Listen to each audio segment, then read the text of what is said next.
भगवान शंकर की पवित्र कथा कर रही है, शिव महापुराण की कथा वर्णन कर रही है।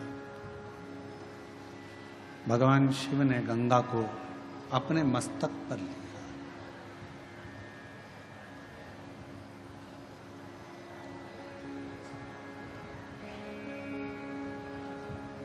यदि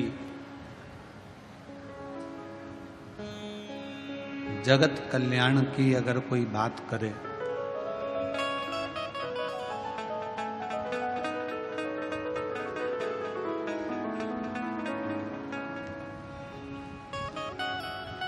दो व्यक्ति होते हैं,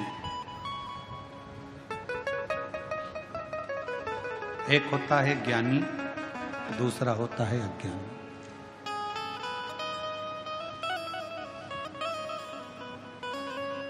ज्ञानी व्यक्ति की वाणी और अभिमान, अज्ञानी व्यक्ति का अभिमान, दिखावा। एक ना एक दिन सामने प्रकट होता ही है।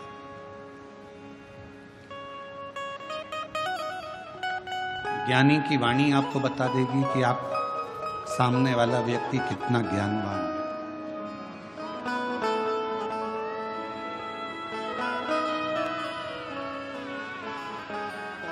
एक विद्वान की निशानी होती है उसकी वाणी।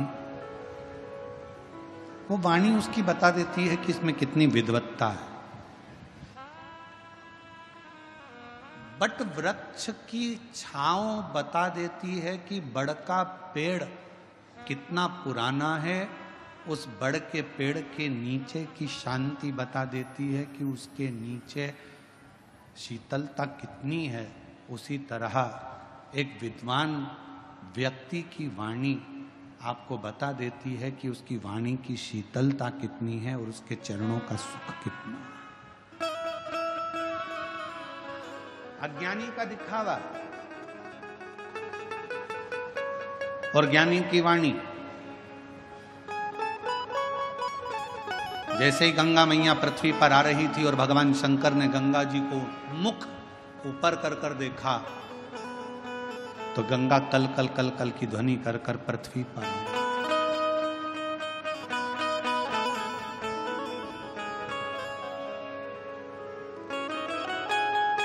एकदम गंगा जी का नाद और तीव्र हुआ।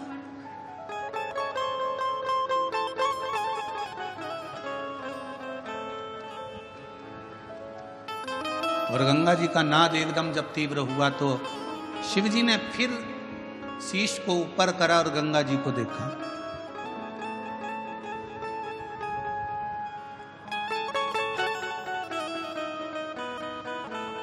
और जैसे ही गंगा भगवान शिव के जटा के करीब में आ गई तब गंगा एकदम शांत हो गई, एकदम मौन,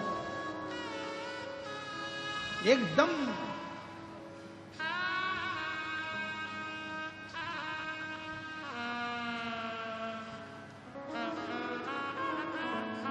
पूछा भागीरथ जी ने गंगा जी से कि तुम इतना कल कल कर कर बहकर आ रही थी, इतना तीव्र से तुम्हारी गर्जना हो रही थी, इतना तेज बहाव के साथ तुम चिल्लाती चिल्लाती गर्जना करती भयंकर नाद करती करती आ रही थी और शिवजी की जटा के करीब में आई और एकदम मौन हो गई। तो गंगा जी ने भागीरथ बाबा से कहा, मुझे मालूम नहीं था कि जो मुझे अपनी जटा में झेल रहा है वो कोई साधारण नहीं है। उसके करीब में जाते से ही एक मौन का धारण करने पर सब कुछ प्राप्त हो सकता है। वो शिव है, वो कर्पूर गौरम करुणावतारम संसार सारम